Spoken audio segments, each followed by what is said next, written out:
Royal Mile in the heart of Edinburgh, it's easy to get lost in the romanticism of Scotland. But many Scots, especially those undecided ahead of September's referendum, are more likely to be swayed by matters of the head than those of the heart. The passionate nationalists and the committed unionists have made up their minds.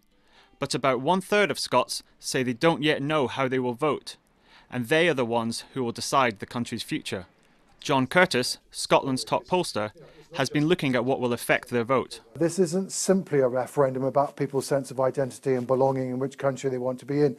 Not least of least because, in fact, for most people in Scotland, they feel Scottish to some degree and British to some degree, and they're now being asked, in a sense, to choose between those two, and therefore people need something else by which to make that decision. And therefore what we're discovering is that, apart from that, what seems to be crucial is people's sense of the economic consequences of independence in their own mind. Kelty is a former mining town in Perthshire. In January, it held a by-election to the Scottish Parliament. At the polls, voters stressed the importance of economic issues. I think we need to be one Britain. I think we need that for the National Health Service. I think we need it for pensions, and I think we need to make sure there's jobs, available. And I'm not sure that Scotland could handle that on their own. Alex Salmond's really doing a good job as it is, getting your prescriptions and mostly the bus pass. The doubts was what Alex Salmond's saying. That's my doubt. I don't believe the man. That's all I can say. I understand that people have got doubts about what is going to happen in 5, 10 years or in the longer term. The same can be said about what's going to happen to the United Kingdom. From Kelty, I travelled to meet John Clark, a farmer and insurer. Like many undecided Scots, he seemed torn between the dreams of the nationalists and the reality of the present. My heart has the desire to steer me towards independence. My head has severe doubts that we could necessarily do it, paddle our canoe ourselves.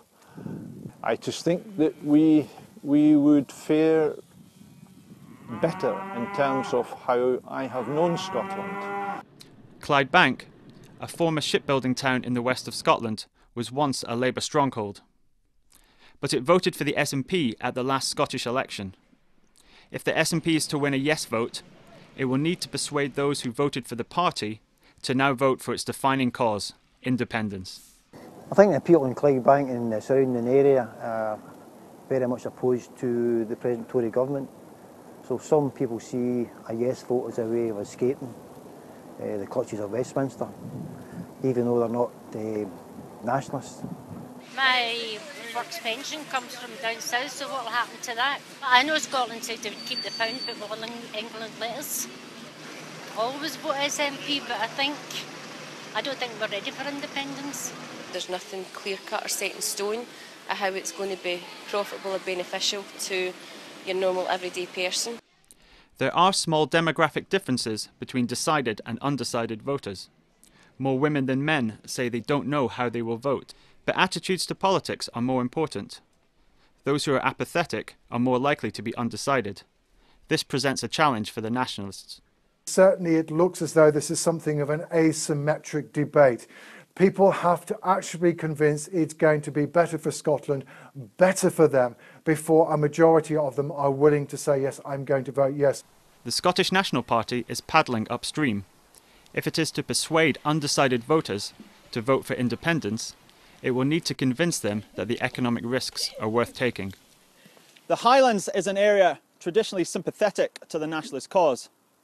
But even here, the SNP is having a hard time persuading Scots that independence is worth the risk. Scotland is a beautiful country with passionate people. Independence is an emotive issue. For some, the referendum is an almost existential question.